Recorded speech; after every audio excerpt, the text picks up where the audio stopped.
السلام علیکم ورحمۃ اللہ وبرکاتہ۔ محترم ناظرین، کسی مردہ قوم کے لیے فضا سازگار کرنے کا عمل دعوت سے شروع ہوتا ہے۔ انسانی زندگی شعور سے عبارت ہے اور شعور دعوت سے بیدار ہوتا ہے۔ پہلے انس و محبت کی فضا پیدا کی جاتی ہے، جذبات کو متاثر کیا جاتا ہے، پھر عقل میں بات آتی ہے۔ چنانچہ انسانی تاریخ شاہد ہے کہ انبیاء کرام و مرسلین اعظام کی دعوتی زندگی جس ایک اہم و خصوصی صفت سے متاثر تھی وہ حکمت اور اخلاق حسنہ ہیں۔ خود رحمت عالم صلی اللہ علیہ وسلم اخلاق حسنہ کے پیکر تھے، جس کی شہادت قرآن مجید نے لقد كان لكم في رسول الله اسوة حسنہ سے دی ہے۔ ایک داعی اللہ کا مکارم اخلاق کے اعلیٰ عہدے پر فائز ہونا از حد ضروری ہے۔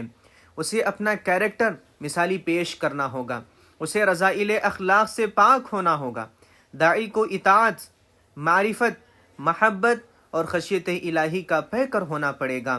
نیک نیتی، اخلاص، شکر گزاری اور تسلیم و رضا کو اپنا شعار بنانا ہوگا۔ اسے اپنا مطمح نظر انسانیت کی فلاح و بہبود اور اصلاح احوال بنانی ہوگی، تبھی جا کر اس کی دعوت مؤثر ہوگی، تبھی جا کر وہ اپنے دعوتی کاز میں کامیاب و بامراد ہوگا، کیونکہ یہی اوصاف دعوت کی اثر پذیری کو چار چاند لگاتے ہیں۔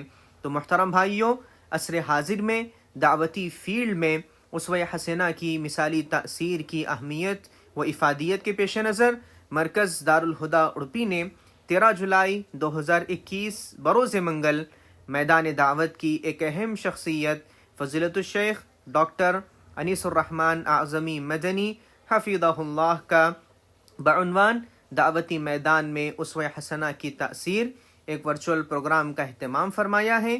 بنا بری جملہ طلباء و طالبات سے اس اہم و غیر معمولی پروگرام میں شرکت کی استدعا ہے۔ فجزاکم اللہ خیرا، والسلام علیکم ورحمۃ اللہ وبرکاتہ۔